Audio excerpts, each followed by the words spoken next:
Hello everyone, I welcome you all to this Shikshak IAS. दोस्तों, जैसा आप लोगों को पता है कि हम लोग हर दिन एक रैपिड रिवीजन सीरीज़ कर रहे हैं मॉडर्न इंडिया को लेकर के फ्रॉम द बुक स्पेक्ट्रम। और जैसे कि हर लेक्चर की शुरुआत से पहले मैं बताता हूँ, क्योंकि कुछ नए सब्सक्राइबर्स भी आते हैं, कुछ नए बच्चे भी आते हैं जो कि लेक्चर्स को देखने के लिए आते हैं। तो उनको बताने के लिए कि दोस्तों हम लोग हर एक चैप्टर का स्पेक्ट्रम का वो पॉइंट्स पकड़ रहे हैं जहाँ से आपके मैक्सिमम चांस हैं क्वेश्चंस पूछे जाने के आपके KAS एग्ज़ाम में। और ये मैं बार बार बोल चुका हूँ कि जब पेपर आएगा आपके सामने मॉडर्न इंडिया के जो भी क्वेश्चंस होंगे वो जितना मैंने टॉपिक्स पढ़ाए हैं उसके ज़्यादा या उससे कम नहीं आएगा। इस चीज़ का मैं आपको श्योरिटी दे रहा हूँ। और जब पेपर हो भी जाएगा then we will sit and then I tell you कि कहाँ से कितना आया और मैंने कितना मार्क करवाया था। ठीक है। अदर थिंग इज़ दैट कि दोस्तों आप लोगों के लिए हम लोगों ने एक ओपन टेस्ट सीरीज़ लॉन्च किया है। हर दिन करंट अफेयर से क्वेश्चंस 20 और 50 क्वेश्चंस का एक टेस्ट होगा जो कि आप लोग बैठ के दे सकते हैं। That is free for everyone and that is available in the description box. You can go there and you can check it out. दूसरा ये कि दोस्तों हम लोगों ने इंडिविजुअल कोर्सेज लॉन्च कर दिए हैं अपने पेड ऐप पर। टेस्ट सीरीज़ है हमारे, तो एग्ज़ाम से पहले टेस्ट सीरीज़ को ज़रूर दें, क्योंकि उससे काफ़ी ज़्यादा फ़ायदा होता है। आपको पता चलता है कि आपको और कितना पढ़ने की ज़रूरत है। और अभी टाइम है, अभी भी टाइम है आप लोगों के लिए, अगर आप लोग स्ट्रेटेजाइज तरीके से चलें तो। चलिए, तो will start today's chapter, today's lecture, that is from the extent of mass participation. अब वापस आप लोगों को ब्रिज आने के लिए मैं ये बताना चाहूँगा कि देखिए अभी तक क्या था कि मॉडरेट्स और एक्सट्रीमिज्म का वर्सेस हो गया था। अब लाइक कि मॉडरेट्स का क्या था, 3 Ps था, प्रेयर, पार्टीशन एंड प्रोटेस्ट। लेकिन ये इतने टाइम से चल रहा था कि कॉन्स्टिट्यूशनल मेथड्स और लीगल वेज में इतना ज़्यादा इन्वॉल्व थे मॉडरेट्स कि उन्हें लग रहा था कि इसी से ही हम लोग शायद फ्रीडम या अपनी बातें मनवा लें ब्रिटिशर से। मगर सच्चाई ये थी कि ऐसा कुछ भी नहीं हो पा रहा था, not even a inch things were moving. हुआ भी क्या उसके बाद, आपका पार्टीशन ऑफ बंगाल हो गया 1903 में, है ना। तो अब क्या है कि एक्सट्रीमिस्ट सामने आ गए थे, उन्होंने कहा था कि नहीं ये तरीका नहीं हो सकता, now will have our own ways, we will do what we can do. और एक्सट्रीमिस्ट का क्या था कि they were too much stringent, मतलब बहुत ज़्यादा ज़िद्दी थे वो इस मामले में कि नहीं, दे कैन नॉट रूल। आपका एक छुआ हुआ ग्लास भी नहीं चाहिए हमें। Extremist were like about this कि they don't even wanted to touch a glass that has been provided or have been given by the Britishers. So the feelings were very intense. The resentment was very, very strong than the moderates' feeling. So let's start with the extent of mass participation. Extent of mass participation, obviously, who were the mass? Students, the people, okay, and the peasants and people, because poverty was too high in India at those times. So students who were actually getting the education in vernacular languages or in Western education, because many colleges during those times were opened by this time. So the extent of mass participation reached out to students as well. Leaders ने ये भी कहा कि students जो हैं वो भी अब इन चीज़ों में पार्टिसिपेट करें, और उन्होंने भी वही किया। स्वदेशी स्टार्टेड प्रैक्टिसिंग। स्वदेशी मतलब क्या था, जो मेड इन इंडिया थिंग्स थे, क्लॉथ्स था, या आपके फॉरेन गुड्स को एबॉलिश करना था, चाहे वो लिकर हो, चाहे वो कुछ भी हो। Anything that has been made in the British, that shall be abandoned, that shall be abolished in any circumstances. That was the extremist perception, and that they wanted to follow this particular strategy. These were the ways actually to show their resentment towards the British policies and their rule over India. अब ये है कि students who found guilty of participation, उनसे scholarships ले ली गई थी। Women who were traditionally more the women's, like I guess 90% of the human 90% of the women were actually housewife, right. They were traditional home centred people, persons who actually were not doing any active things in the society but actually were serving their family only. So they also took a participation, an active participation in the processions and picketing. तो याद रखना है आपको कि women का ही participation था, students का ही participation था। अब जहाँ तक मुस्लिम्स की बात है तो हाँ, मुस्लिम्स के कुछ लोग थे, लेकिन उतना ज़्यादा इसमें पार्टिसिपेशन नहीं देखा गया था। ये आपको याद रखना है, क्योंकि इस पर क्वेश्चंस आ चुके हैं कि the Hindu Muslim participation was also on peak, in its peak during extremist movement. तो नहीं, ऐसा नहीं था। मुस्लिम्स का उतना नहीं था योगदान यहाँ पर, या इन्वॉल्वमेंट नहीं था, उतना कुछ था लेकिन उतना नहीं था। Labour unrest and trade unions. अब trade unions were like business classes, right. Trade unions जहाँ पर जो भी एक बिजनेस क्लास था, जमींदार से ऊपर जो मर्चेंट्स थे, they have the trade unions. तो इनके बीच में भी थोड़ी सी गर्मा गर्मी हो गई थी, like they also wanted to protest. तो ये सारी चीज़ों, क्योंकि प्राइसेस बढ़ते जा रहे थे, रीज़न क्या था, ट्रेड वालों को क्या फ़र्क पड़ेगा, उन्हें फ़र्क पड़ेगा कि भाई रेट ज़्यादा बढ़ रहा है, टैक्सेशन ज़्यादा होते जा रहा है, तो उनको तो फ़ायदा कुछ होगा ही नहीं धंधे में। तो that's why they also the unrest was there, unrest has been seen there also. Zamindari social base has been, obviously they were also feeling that the profit has been taken by them, and the lands that were under actually direct control of zamindars were actually taken by the Britishers now. तो इन लोगों के बीच में भी movement थोड़ा सा touch हुआ था. Obviously it was a political move by them, but movement was more into the people, students, women. मतलब it was among the masses, not to the zamindars or the Muslims in particular, if you'll see that. All India aspect there is no need, मैं explain कर चुका हूँ, इसमें common sense वाली बात है. Annulment of participation, annulment is like abolished, partition has been cancelled. तो 1911 it can be asked कि when was the annulment of partition of Bengal was done, in which year. That is 1911. Okay. Assam was made a separate province. That's only you have to remember in this. 1911 में आपका enrolment of partition खत्म हुआ, मतलब उसे नहीं किया गया, और असम को एक अलग प्रोविंस बना दिया गया. Evaluation of the Swadeshi movement, the movement fizzles out.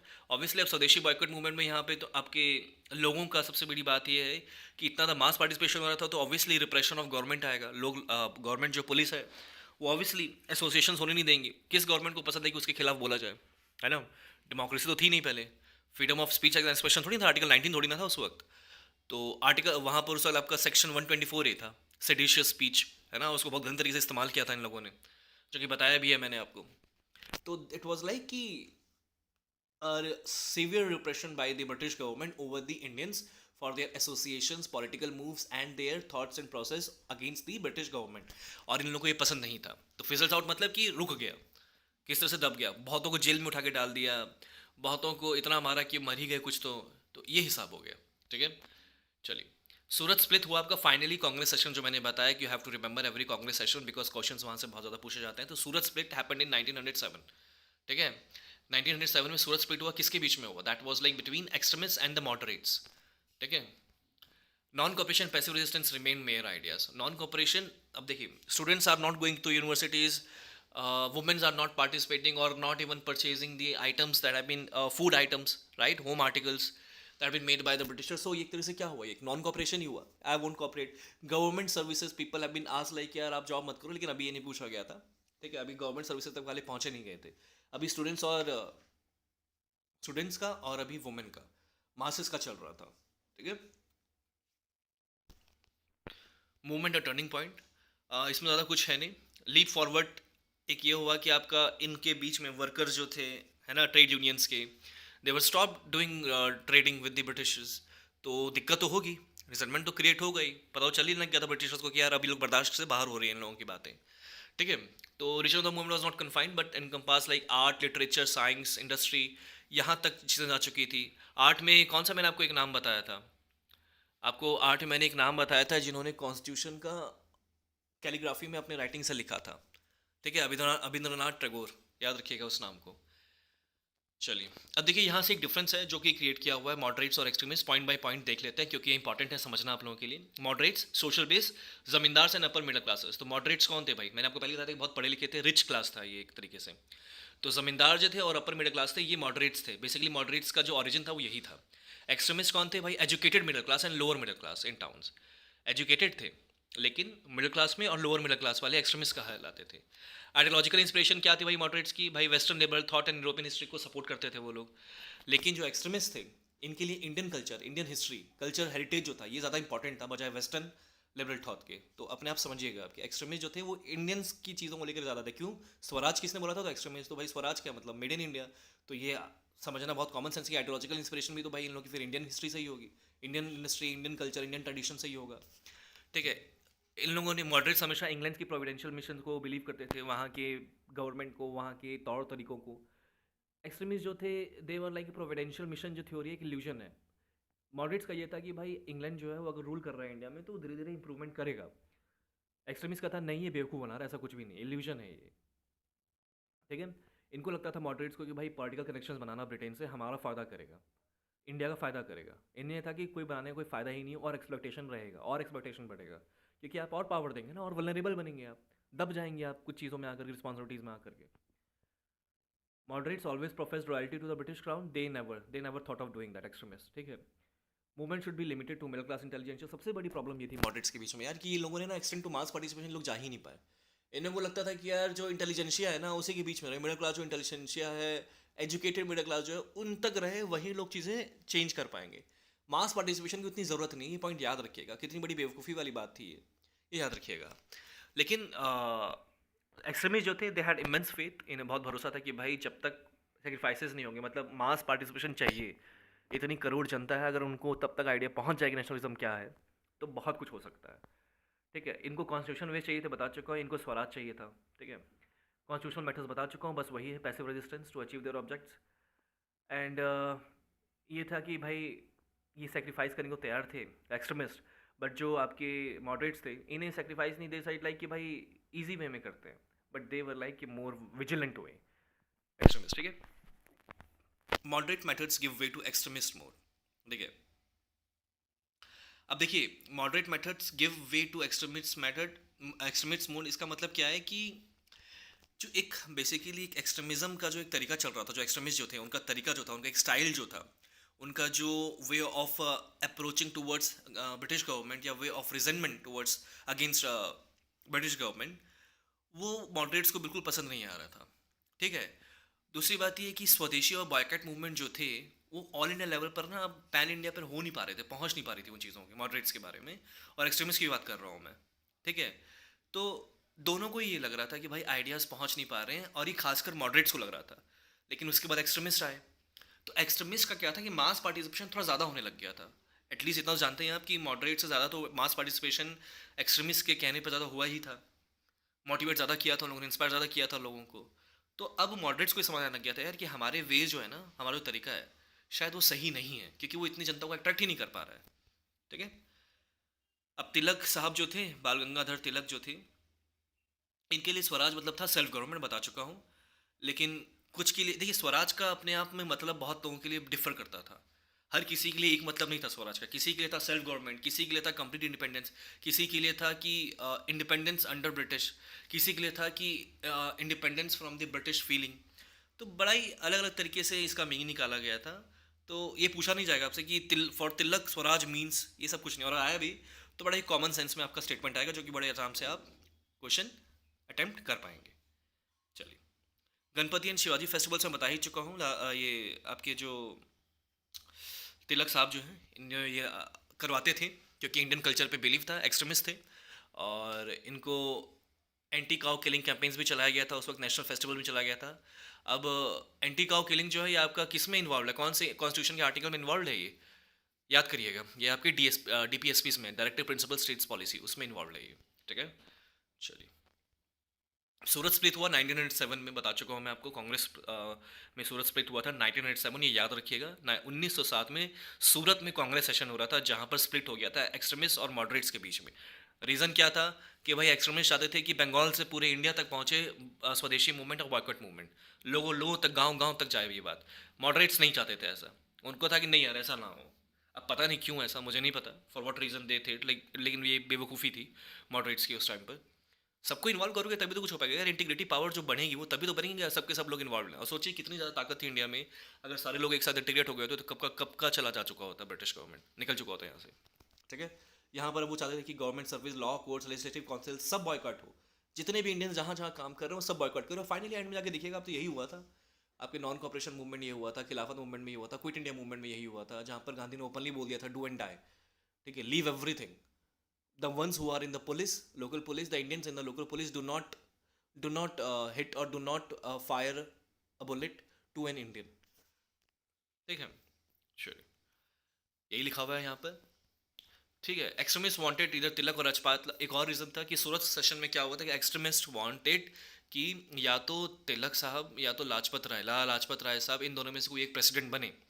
देखिए, फिगर्स तो ऑब्वियसली एक दूसरे की रिस्पेक्ट करते ही थे, लेकिन फिर भी एक्सट्रीमिस्ट को ये था कि यार ये हमारी बात अगर प्रेसिडेंट बना तो हम अपनी बात को ज़्यादा रख पाएंगे अपने लोगों के बीच में। लेकिन मॉडरेट्स का ये था हिसाब कि नहीं, we do not want both of them, we want Dadabhai Naoroji to be the president of this session, Surat session.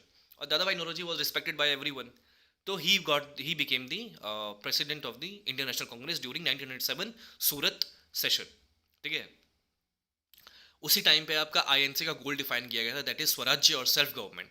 तो question can be asked like कि among which of the following Congress session Swarajya और self government was proclaimed or became the goal of the Indian National Congress. That was 1907 Surat split. Keep remember this. Keep remembering it. The word Swaraj was mentioned for the first time in the official way, as in like कि Congress session में पहली बार Swaraj word जो है वो 1907 के सूरत split में mention किया गया था, लेकिन इसका यूज़ पहले भी हो चुका है, लेकिन ऑफिशियली पहली बार बोला गया था. ठीक है, चलिए. Moderate thought it would be dangerous at that state to associate with the extremist. अब देखिए इतना ज़्यादा इन दोनों के बीच में थ्योरीज और कंसेप्शंस में इतना डिफरेंस आ गया था दोनों में कि दोनों एक दूसरे को अब समझने को तैयार नहीं थे. उन्हें लगता था कि मेरा तरीका ठीक है, इन्हें लगता था कि मेरा तरीका ठीक है. दोनों में डिफरेंस हो गया अच्छा खासा तरीके से. ठीक है. The moderates fail to realise that the council reforms were meant by the government. अब देखिए मॉडरेट्स का मैंने पहले बताया कि कॉन्स्टिट्यूशनल वे था, 3 Ps थे, प्रेयर, पटिशन एंड प्रोटेस्ट. अब इन्हों को लगता था कि कॉन्स्टिट्यूशनल वेज ही सबसे ज़्यादा सही तरीका है और इसी से गवर्नमेंट को जीत सकते हैं, लेकिन एक्चुअली बाद में इन्हें समझ आया था कि यार ये काउंसिल एंट्री जो है ना, काउंसिल रिफॉर्म जो है, ये एक तरीके से गवर्नमेंट्स और एक्सट्रीमिस्ट से दोनों से आइसोलेट कर रहे हैं. और कैरेट एंड स्टिक पॉलिसी खेली गई थी. गवर्नमेंट को ये पता था कि यार मॉडरेट जो है ना, ये तो कॉन्स्टिट्यूशनल रिफॉर्म चाहते हैं, तो भाई इन लोगों को ना छोटी छोटी बातें दे देते हैं. जैसे कि 1909 में आपका आपका मॉन्टेक चैम्सफोर्ड रिफॉर्म हुआ था, मॉडल मिंटो रिफॉर्म्स हुआ था, सॉरी. उसमें क्या कहा था भाई? उसमें कहा गया था कि भाई जो भी है आप लोगों को बोलने का बजट पे मौका दिया जाएगा, बस वोटिंग वगैरह नहीं कर सकते, आप बस बात कर सकते हैं, डिस्कशन कर सकते हैं. तो द पॉइंट इज़ लाइक कि थोड़ा सा एक रिवॉर्ड दिया और उसके बाद पनिश कर दिया, क्योंकि उन्हें ही पता था कि भाई एक्सट्रीमिस्ट से अलग करना है इन लोगों को. तो एक पूरा माइंड गेम चल रहा था, एक नेक्सस बन रहा था. Britishers were actually very intelligent during उस टाइम्स, और उन्हें पता था कि किस वीकनेस का कैसे फ़ायदा उठाना है. वही पता चलता है, वही देख रहे हैं हम लोग, और क्या ही है. स्प्लिट हुआ आपका. ठीक है. वही तिलक साहब को चाहते थे कि बने, लेकिन अब 1907 में दोबारा से आपका नागपुर में सेशन हुआ था. इस बार फिर से चाहते थे, मॉडरेट चाहते थे कि ऑर्डर टू तिलक जो साहब जो हैं, जो एक्सट्रीमिस्ट रिप्रेजेंट करते थे, वो ना रहे प्रेसिडेंसी के उसमें दौर में, क्योंकि नागपुर में हो रहा है. तो उस टाइम में ये था कि यार जिस प्रोविंस से जहाँ पर सेशन हो रहा है, जैसे कि बॉम्बे है, नागपुर है बॉम्बे में, मतलब महाराष्ट्र में है, तो जिस प्रोविंस में हो रहा है तो वहाँ का बंदा प्रेसिडेंट ना बने, due to some own reasons. उनकी अपनी पॉलिसीज थी आईएनसी वालों की. तो लेकिन और तिलक साहब जो हैं वो तो बॉम्बे की प्रोविंस से, तो महाराष्ट्र नहीं थे. ठीक है. तो सूरत भी उसी टाइम में बॉम्बे के प्रोविंस में ही आता था. अगर आप लोगों को नहीं पता है तो सूरत जो है गुजरात, वो महाराष्ट्र की प्रोविंस से अलग हुआ है. Do you know that? तभी तो आजकल देखेंगे आप गुजरातीज और महाराष्ट्रियंस बहुत एक दूसरे को हेट करते हैं. हेट क्या करते हैं, मतलब पसंद नहीं है दोनों, क्योंकि आना जाना लगा रहता है. तो पहले गुजरात जो था वो महाराष्ट्र के प्रोविंस में ही अंदर आया करता था. Finally Raj Bihari Ghosh became the president of the session of the Surat. ठीक है. अब हुआ क्या कि सूरत को बोल रहा हूँ, सॉरी, नागपुर सेशन का आपके बने राज बिहारी घोष. अब राज बिहारी घोष में दो नाम आते हैं, राज बिहारी घोष और बोस. राज बिहारी घोष जो है ये आपके मॉडरेट थे, राज बिहारी बोस वॉज एक्सट्रीमिस्ट. याद रखिएगा, यूपीएससी में एक बार पूछा गया ये क्वेश्चन, लोग बहुत कंफ्यूज होकर के गलत करके आए हैं. ठीक है. चलिए अब आगे चलते हैं. Tilak said in spite of the verdict of the jury.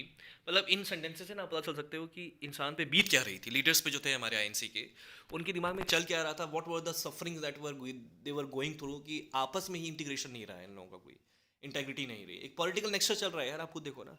Purpose ही डैम्पेंड हो रहा है, मतलब पर्पस ही फुलफिल नहीं हो रहा है. जिस चीज़ के लिए इतना किया जा रहा है वो पर्पस कहीं पीछे छूट रहा है. यहाँ पर एक दूसरे की आइडियोलॉजी को ऊपर रखने की रेस चल रही है. इसीलिए टाइम इतना ज़्यादा लग गया ना यार, कि हम लोग खुद से में अपने आप में स्टेबल नहीं थे, क्या ही कर पाते. गवर्नमेंट स्ट्रेटजी है, रेलिंग दैम, ये सब इतना कोई इंपॉर्टेंट नहीं है. कैरेट एंड स्ट्रिक वही सब है जो आप पढ़ चुके हैं. कंसाइलेशन एंड रिप्रेशन, ये एक है. रिप्रेशन, कंसाइलेशन, रिप्रेशन, ये एक पॉइंट है. इसको आप लोग याद रखिएगा. इसका मतलब क्या है? पहले दबाओ. ठीक है, पहले अच्छे से दबाओ, मतलब लाठी चार्ज कर दो या जेल में डाल दो. उसके बाद कंसाइलेशन, मतलब कि थोड़ा ठीक है चलो बीच का हम लोगों ने एक एग्रीमेंट कर लिया, ठीक है कोई नहीं, चलो नहीं भाई दोबारा नहीं, मत करना, ऐसा मत करना. थोड़ा सा फ्रीडम दिया, फिर दबाओ. तो ऐसा क्या नहीं कि लोग थक जाएंगे. इससे होगा कि लोग थक जाएंगे. रिप्रेस किया आपने, दबाया, फिर थोड़ा खुला छोड़ा, फिर दबाया, फिर खुला छोड़ा, फिर दबाया, तो उससे कि लोग थक जाएंगे. यार अब यही होने वाला है, दोबारा से करेंगे, दोबारा से ही होगा. This were the approach of the British government. दिमाग लगाया था इन लोगों ने काफ़ी. मॉडल मिंटो रिफॉर्म्स 1909 में आया था. सिमिलर डेप्यूटेशन जो आपके मुस्लिम एलिट्स गए थे, इन लोगों को चाहिए था कि भैया हमें सेपरेट इलेक्ट्रोड्स दे दो मुस्लिम्स के लिए, हमें अलग से इलेक्ट्रोड्स दे दो आप. सबसे ज़्यादा मुस्लिम्स किस तरफ थे वहाँ पर उस वक्त? आपके नॉर्थ वेस्ट फ्रंटियर में और बंगाल के ईस्ट साइड में थे मेरे ख्याल से मुस्लिम ज़्यादा उस टाइम पे, न्यूमेरिकल स्ट्रेंथ जो थी. और यही जो मुस्लिम एलिट्स थे, इसको सिमिलर डेपुटेशन बोला जाता है। याद रखिए, क्वेश्चन उठ सकता है कि similar deputation is associated which among the following reforms. So the answer will be Morley Minto reforms of 1909। Month याद करने की जरूरत नहीं है, बस 1909 मॉडले मिंटो रिफॉर्म्स। आगा खान, ये आगा खान थे जो कि लीडर थे उस वक्त। ये पूरी ग्रुप को लेकर के गए थे, इन्हें अपना चाहिए था सेपरेट इलेक्ट्रोड्स मुस्लिम्स के लिए। और उस वक्त मॉर्ले साहब जो थे, दैट वाज लॉर्ड थे, वो उस वक्त के गवर्नर जनरल थे। और जो सेक्रेटरी ऑफ स्टेट थे इंडिया के, वो थे John Morley. So Morley and Minto, ये पूछा जा सकता है कि who was the secretary state for India among Morley and Minto, that was John Morley. The reforms हो गया भाई, मॉर्ले मिंटो में गए थे तो इंडियन काउंसिल एक्ट ऑफ 1909 में बोला जाता है, इसे कर दिया था भाई। Elective principle election of various legislative councils class and community पे कर दिया था, मतलब एक तरीके से समझिए कि डिवीजन कर दिया था जो चाहते थे। सेपरेट इलेक्टोर्स पहली बार मुस्लिम्स के लिए कर दिया गया था। तो ये समझिएगा कि क्वेश्चन में जाता है कि when was the first time the separate electors been awarded to Muslims for election. That was like in Morley Minto reforms 1909 and that was a detrimental step for India. We all knew that कि उसके बाद क्या क्या हुआ है उसमें नहीं जाते हैं। खैर imperial legislative council and provincial legislative councils was increased. कुछ सीट्स जो थी इलेक्टेड मेंबर्स की, अब इलेक्टेड मेंबर्स कौन थे? इनडायरेक्टली इलेक्टेड होते थे यार, उस वक्त इलेक्शन थोड़ी ना हो रहे थे। इलेक्टेड मेंबर्स वो थे जो इनडायरेक्टली इलेक्टेड हुए थे। आपकी जो पूरी कॉन्स्टिट्यूंट असेंबली बनी थी, दैट वाज और इनडायरेक्टली इलेक्टेड पीपल। कोई इलेक्शन नहीं हुआ था, इनडायरेक्ट इलेक्शन हुआ था। आपस में ही खुद से ही तय कर लेते, हाँ आप भी आ जाओ, आप भी आ जाओ, आप भी आ जाओ। ये हिसाब था, ठीक है। ज़्यादा इसमें आपको पढ़ना नहीं है कि कितने 37, 37 थे, 32 थे, इतने क्वेश्चन नहीं आएंगे आपके यहाँ से, ठीक है। चलिए आगे चलते हैं। एक वाइसरॉय एग्जीक्यूटिव काउंसिल में एक इंडियन चुना जाएगा। किसमें? आपके Indian Council Act 1909, that is Morley Minto reforms में। And the first one who to be appointed in 1909, ये फर्स्ट इंडियन था जो कि एग्जीक्यूटिव काउंसिल में दोस्तों इन्वॉल्व किया गया था। You should remember the name, that is Satyendra Sinha. The name is very important and you should remember it always. Evaluation करना है यही भाई कि ऐसा करके इन्होंने क्लियर कर दिया अपना मंसूबे ब्रिटिशर्स ने कि भाई तुम्हें divide and rule and divide तो कर ही दिया, करेनिस्टिक पॉलिसी तुम पर खेल ही रहे हैं। और इंडियन मुस्लिम्स को, मतलब मुस्लिम्स को और हिंदूज़ को अलग करो, उसके बाद एक्सट्रीमिस्ट और मॉडरेट्स के बीच में अलग फूक भरो, रिकनसाइलेशन, देन अगेन रिप्रेशन, ये सब फॉलो करो। तो इसका मतलब क्या है ना कि ब्रिटिशर्स ने ये क्लियर कर दिया था कि भाई we are not going anywhere, don't think कि तुम लोग ऐसा करते हुए हम लोग को निकाल दोगे, अभी बहुत लंबा समय है। तो उसके बाद फिर वही बात थी, कुछ लॉज ले आते थे खुश करने के लिए, लेकिन वो खोखले लॉज होते थे, वॉइड लॉज होते थे। इसमें यही लिखा गया है। So the system of election was too indirect and it gave the impression of infiltration of legislature through a number of sieves. See, this is like कि it means like कि अब यार obviously यार इलेक्शन हो रहा है, तो जहाँ पर कोई मत नहीं है, कोई वोटिंग नहीं है और इनडायरेक्टली इलेक्शन हो रहा है लोगों का, तो what it means simply like कि यार कोई रिजल्ट नहीं है उसका। May be the worthiness of a leader that is going to be elected, that is coming from an indirect election, may be it doesn't matter. अब ये इस पे मत चले जाना यार कि प्रेसिडेंट का तो ऐसे ही होता है सर, प्रेसिडेंट इज अलग thing, that's a different thing. अब सेल्फ गवर्नमेंट लोगों ने बोला था, लेकिन उन्हें रिवॉर्ड किस चीज़ पे दिया गया? बेनेवोलेंट डेस्पोटिज्म, मतलब कि एक अपना जो एक इसको बेनेवोलेंट डेस्पोटिज्म में कहा जाए कि मतलब एक वायलेंट तरीके से उन्हें दबाया गया था, कुचला गया था, ठीक है। उनको वो सारी चीज़ें, मतलब ऐसा बोला जा रहा था कि भाई तुम यहाँ काम करो, तुम वहाँ काम करो, तुम गवर्नमेंट सर्विस हम आपको दे रहे हैं, इसमें आप आ जाओ, सरकारी नौकरी दे रहे हैं, इसमें आ जाओ। तो ये एक था। अब देखिए समरी यहाँ से हो चुकी है दोस्तों, ठीक है। ज़्यादा इसमें अगर आपको किसी को देखना होगा तो मैं भाई सारी चीज़ें बता चुका हूँ, लेकिन मैंने बहुत चीज़ें वहाँ पे बताई हैं जो कि इंपॉर्टेंट है, ये वहाँ से डिफर करेगी यहाँ पर, ठीक है। देख लीजिएगा, फिर भी जब निकल रहे होंगे तो एक बार देख लीजिएगा आप। एक्सटेंस ऑफ मास पार्टिसिपेशन सबका था भाई, वुमेन था, जमींदारी, लेबर, सम लोअर मिडिल, सबका बता चुका हूँ मैं। और एक्सट्रीमिस्ट कौन थे? Educated middle class and lower middle class, है ना। चलिए ज़्यादा कुछ इसमें है नहीं। नेक्स्ट चैप्टर आपका यहाँ से चालू होगा, first phase of revolutionary activities. ये हम लोग दोस्तों अगले लेक्चर में करेंगे। मेरे ख्याल से 4 से 3 लेक्चर बचे हैं आपके, इसमें पूरा मॉडर्न इंडिया कंप्लीट हो जाएगा। धीरे धीरे पढ़ते हैं, आराम से पढ़ते हैं, बहुत टाइम आपके एग्जाम के लिए मॉडर्न इंडिया कंप्लीट हो जाएगा। उसके बाद फिर हम लोग चालू करते हैं इंडियन पॉलिटी, फॉर श्योर। तब तक के लिए अपना ख्याल रखें, अच्छे से पढ़ाई करें और लाइक शेयर सब्सक्राइब ज़रूर करें दोस्तों, उससे मुझे पुश मिलेगा और ताकि मैं और चीज़ें आप लोगों के लिए कर सकूँ। तब तक के लिए अपना ख्याल रखें। शुभ रात्रि, शब खैर।